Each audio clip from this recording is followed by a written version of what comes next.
Well, not that you need my constant updates on the weather, but the rain is slowing down a little bit.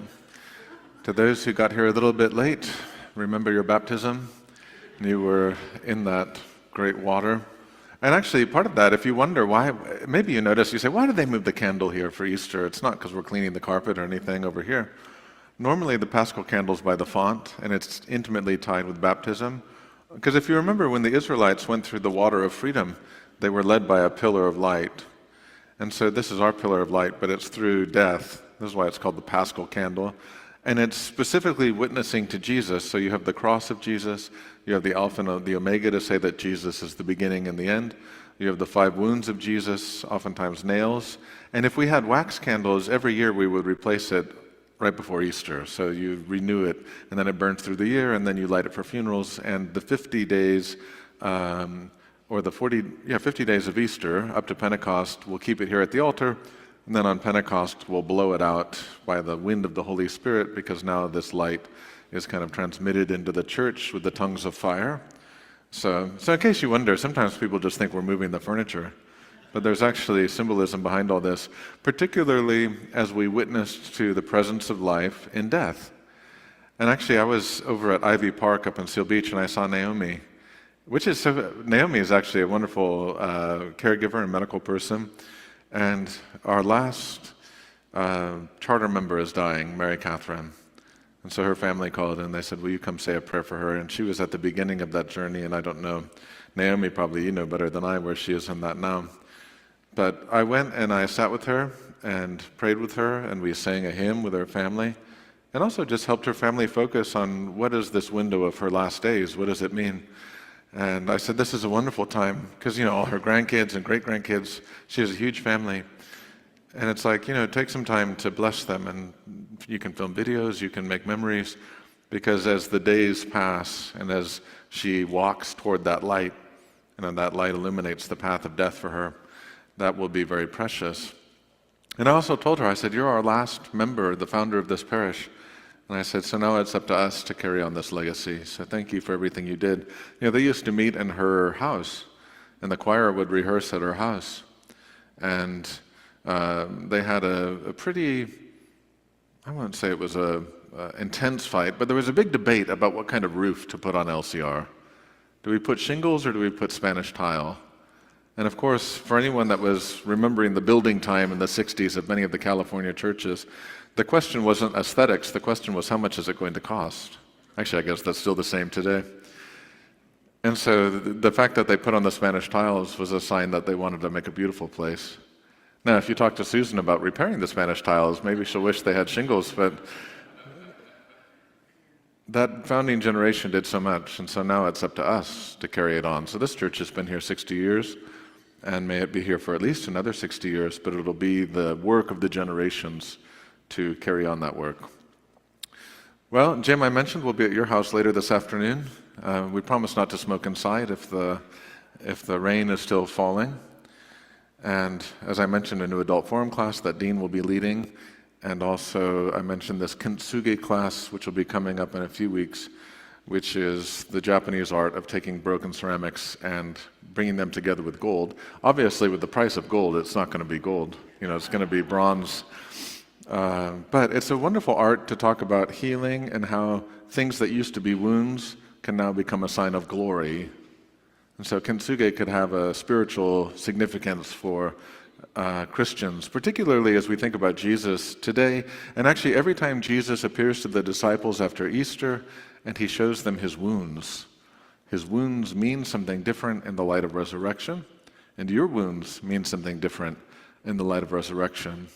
And yet sometimes it's very challenging to live in the future light and not in the past. This is what we see. Jesus appears to the disciples today on the evening of Easter, on the day of resurrection, and he offers them one word: peace. He comes into the midst of their fear. He comes into a room that is locked, and he offers them peace in their midst. And the reason that's so significant is because they're not living in peace. They're living in fear. And they're living motivated by all their fear, all their anxiety, all the danger, real and perceived, that's outside that locked door. And so they lock the door and separate themselves from the possibility of a future, of being sent, because they are afraid. And of course, all of us can think about this. What doors have we locked because we were afraid?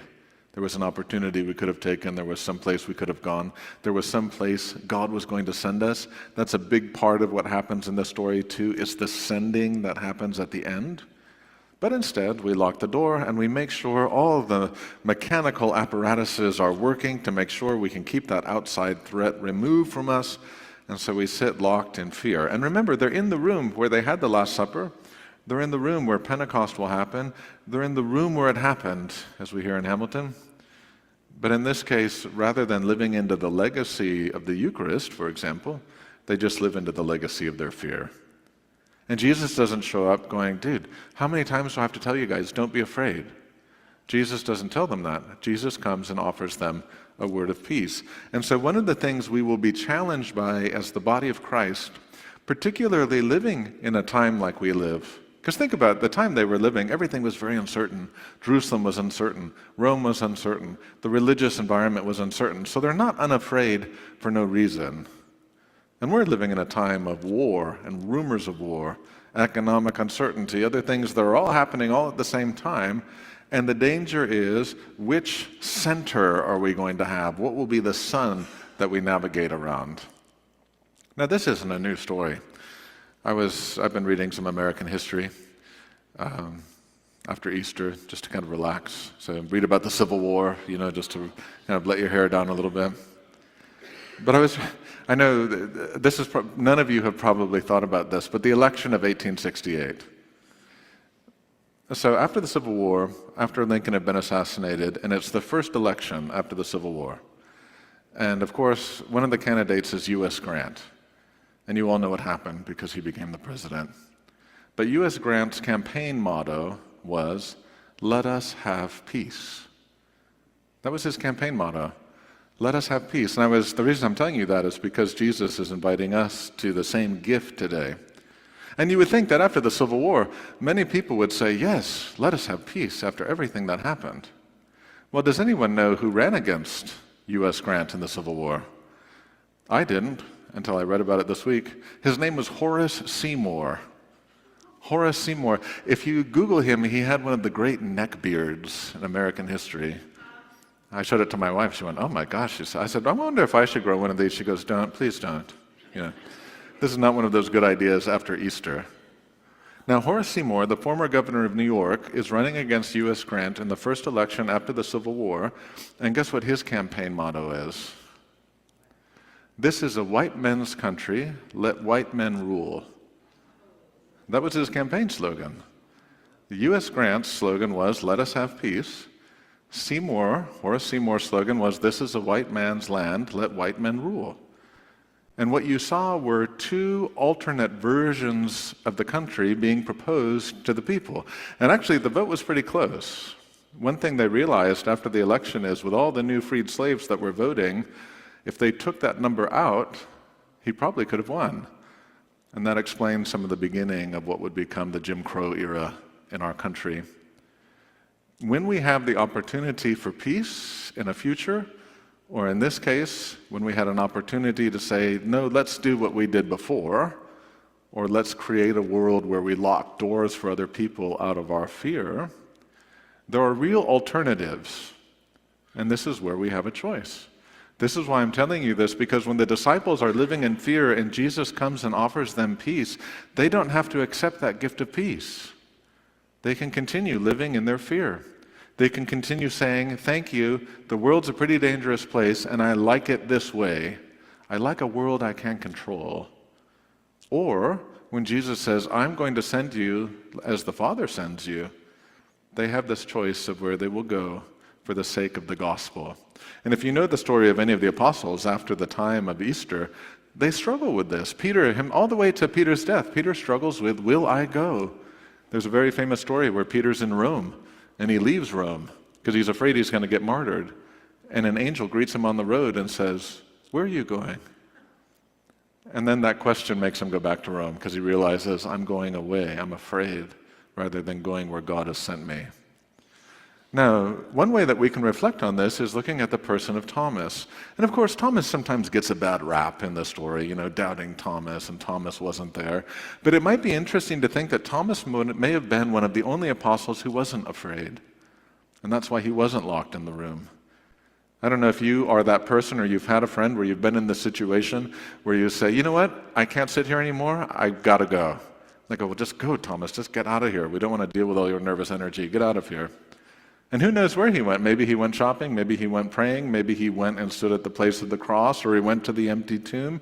Maybe he was out looking for Jesus. We don't know why Thomas was there or wasn't there, but he missed this invitation to peace. But he wanted it. And then they tell him, Thomas, guess what happened while you were gone? And he's like, of course, I leave and I miss Jesus showing up. The very next week, he doesn't leave and he sits with them. Maybe now he's afraid, or maybe now he shares their fear, or maybe now he's waiting, hoping Jesus will appear, saying, I don't have to find him, he'll find me. This, of course, is a powerful moment of the gospel. Oftentimes we think that our religious faith is we have to go find God. And it turns out the gospel is God finds you. That's why the story of the lost sheep and the good shepherd is not. And then the lost sheep finally figured out, maybe he's at his favorite bar. No, it says the shepherd came and found. God comes and finds us. God comes and greets us. This is the whole story of Jesus' mission. The Father sends him to bring us back into the fold. And Thomas has an interesting desire before Jesus appears. He says, I want to see him and I want to touch him with my finger. And I don't know if you've thought about this, but the finger has an important lineage in the Bible. Like when the Ten Commandments are given, it says that God wrote the law with his finger on the stone tablets. Or you may remember in the story of Daniel that a finger comes and writes a warning on the wall during the feast. 3 words written in Hebrew or Aramaic or whatever word that language it was written in. That finger becomes someone bringing a message from the divine. And you hear the prophet Isaiah, for example, saying, don't be people of a pointing finger, meaning don't be people who are just accusing each other and blaming each other and gossiping and other things like that. And so Thomas's finger represents the choice that we're describing, this future, which is a kind of reading by the braille of faith, literally touching the heart of Jesus through the stab wound in his side. The Romans weren't using a stick, they were using a spear, so they opened up a pretty good gash in the side of Jesus, reaching to his heart that Thomas can touch with his finger. Or he can sit in that room of fear, and it can be blaming, and it can be yelling at each other and fighting with each other and trying to just protect what you have over against the other people. So what will happen with Thomas's finger? And that finger becomes the sign of the choice that every person will make. The finger of blame, the finger of anger, or the finger that reads the story of faith in the heart of Jesus. And Jesus appears, and Jesus says, go ahead. And one of the interesting things about the text is it doesn't say whether Thomas did it or not. It doesn't say, and then Thomas said, oh, okay. You're like, oh, there it is, It doesn't say whether he did it or not. It could be that the seeing was enough, or it could be that the seeing and the knowing with his own body needed to happen too. Christianity is not a mind game. Christianity is not a series of mental facts that you have to assent to. Christianity is your entire being, your body, your mind, your spirit, everything that is within you. And so the knowing that happens in our flesh, this is why the Bible even uses the word knowing for sexual relations, to know with our bodies. This is the union that Christ is calling us to. He did not take on our flesh because he was just going to set us free from the prison of flesh. He took on our flesh so that our bodies and our lives can become the bearer of ultimate meaning in the universe. To be a human being, to be embodied, is to carry the dignity of Easter. And that's why these pointing fingers, or these fingers that can be clenched into a fist, can also become the finger of healing, can also become the hand of healing, can also become the hand that reaches out to a neighbor, that reaches out and helps someone who's in a time of need. One of the people that the church has helped several times over the course of a long illness is about to move from Huntington Beach and has a great opportunity. It's really wonderful. In fact, there were a few people from the church who were at dinner with this person earlier this week, and it's almost a surprising opportunity. Like, I can't believe this is happening to me. And it just goes to show that your faithfulness of reaching out and grabbing and touching and helping and holding and supporting gives people the opportunity to enter a next chapter, to leave the room of fear, to leave the room of self-hatred, to leave the room of loathing and concern, and to go out into the world and begin something new. Jesus sends the disciples out of that room with his peace, and he sends them with the Holy Spirit. This is sort of a proto-Pentecost. The same breath that will blow on Pentecost, Jesus breathes into them a kind of spiritual CPR, and he says, now I want you to go, and the only thing he talks to them about is forgiveness. Maybe you notice that. He goes, you can forgive sins or you can retain sins. And whenever people think about that, they forget that, or they don't forget. Sometimes they go, why would Jesus say that? Couldn't he give us something a little bit more spectacular to do? And why does he talk about holding on to sin? I thought we were supposed to release sin. And I think you have to think about what Jesus is telling us as a kind of spiritual orthopedics. You know, when you have a broken bone, the only way you can heal it is by holding it until the bone is strong enough that person can put weight on it or live with it. And so the retaining of sin isn't to punish or control or exercise spiritual power over people. It is to hold things together until they're healed enough that we can move into the future. And when it's time to release, you release. It's like when the doctor takes your cast off or your splint off or pulls the pins out of the bones, they say, go ahead. You go, well, I don't want to walk on it. Well, have fun at PT now. See what they're going to do to you at PT. You have to learn to reuse all those parts to their full flexion. And so it is for us too. Easter has happened. The gift of peace has been given. It is time for us to go through the spiritual PT that will allow us to live full lives in the light of Easter. But in the midst of that, there will be voices that offer the old world. There will be voices that say, let's go back to what just happened. I don't care that the war was fought. Let's go back to that. We cannot move into that past of a world of crosses.